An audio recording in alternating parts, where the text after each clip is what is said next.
Fenomena di tengah masyarakat Indonesia saat ini sungguh memprihatinkan. Banyak umat Islam yang menjalankan tradisi dan ritual keagamaan bukan karena mengikuti tuntunan Nabi Muhammad SAW, tetapi karena ikut-ikutan budaya turun-temurun yang justru memberatkan diri sendiri. Akibatnya banyak keluarga Muslim terjerat hutang hanya demi mempertahankan gengsi dan adat yang dianggap sebagai bagian dari ibadah. Padahal, dalam Islam, segala bentuk ibadah harus memiliki dasar dari Al-Quran dan Sunnah. Jika tidak, maka amalan itu tidak diterima. Sebagaimana sabda Rasulullah SAW, barang siapa mengada-adakan dalam urusan kami ini sesuatu yang bukan darinya, maka ia tertolak. Pertama, tradisi hajatan pernikahan yang berlebihan. Banyak keluarga rela berhutang demi mengadakan pesta besar, menyewa tenda mewah, musik dangdut, dan konsumsi besar-besaran hanya demi menjaga nama baik di mata tetangga.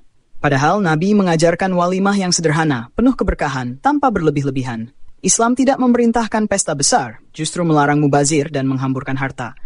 Kedua, tradisi akikah dan selamatan kelahiran yang dibuat ribet dan mahal. Banyak yang menambah ritual-ritual tambahan seperti acara tumpangan, doa bersama, bahkan bayar ustadz khusus untuk membaca doa-doa yang tidak ada dalilnya. Padahal, syariat akikah itu sederhana. Cukup menyembelih 2 kambing untuk anak laki-laki dan 1 kambing untuk anak perempuan, lalu dibagikan kepada yang membutuhkan. Tidak ada perintah untuk membuat acara besar apalagi sampai hutang demi gengsi. Ketiga, tradisi tahlilan kematian yang seolah menjadi kewajiban keluarga yang ditinggal. Setiap malam ketiga, ke-7, ke-40, bahkan 100 hari, diadakan lagi acara dengan konsumsi besar, sewa kursi dan jamuan makan. Akibatnya, keluarga yang sedang berduka malah semakin terbebani secara finansial. Padahal tidak ada dalil dari Nabi tentang tahlilan semacam ini. Justru Nabi mengajarkan untuk membantu keluarga yang sedang berduka, bukan menambah beban mereka.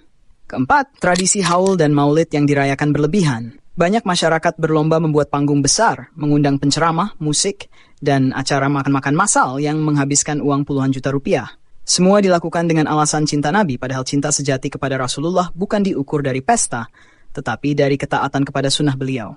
Kelima, tradisi selamatan rumah baru, panen atau pindah kerja, yang diiringi dengan ritual bacaan dan jamuan besar-besaran. Banyak orang merasa tidak tenang jika belum mengadakan acara tersebut, seolah hidupnya tidak berkah tanpa ritual adat. Padahal semua itu tidak diajarkan oleh Nabi dan justru menjerumuskan umat ke dalam pemborosan dan hutang. Inilah realita yang menyedihkan.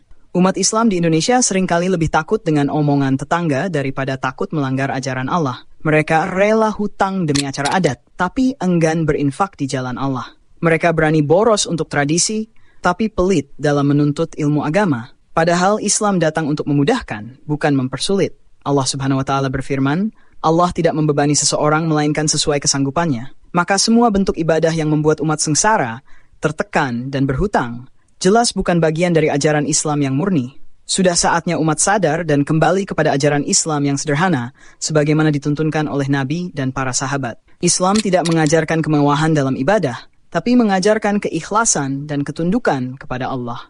Mari tinggalkan tradisi yang memberatkan dan kembalilah kepada sunnah yang membawa keberkahan dan kemudahan hidup. Beragamalah karena kita mencari kebenaran, bukan karena keturunan atau rasa tidak enak kepada keluarga dan tetangga.